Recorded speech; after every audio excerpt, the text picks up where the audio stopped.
explosive eruption mula sa bulkang Kanlaon. Hindi lang ito isang simpleng natural disaster. Panoorin po natin. Hala! Hala! Oh my God, nakita na yun. Dito parang hangin, dito hangin. Nagta mo, wala na dati, sakita na pagko. Hala! Pataasan na wala.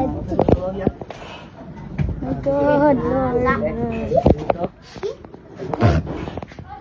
Nakuhanan kaninang 7:34 ng umaga nitong Huwebes ang pagbuga ng makapal na usok mula sa bulkang Kanlaon sa Barangay Pula, Canlaon City, kung saan nagkaroon po ito ng moderately explosive eruption ayon sa mga otoridad. Habang ang mundo po ay inaakala lang na natural disaster ito, ang mga nagbabasa ng Biblia ay alam na ginagamit ng Panginoon ang kalikasan upang paalalahanan tayo. Pinaalalahanan tayo, He looks at the earth and it trembles.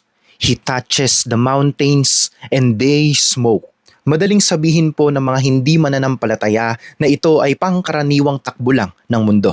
Pero ang katotohanan, ang bawat pagyanig at pag-usok ng bundok ay paraan ng Diyos upang gisingin ang ating espiritual na buhay.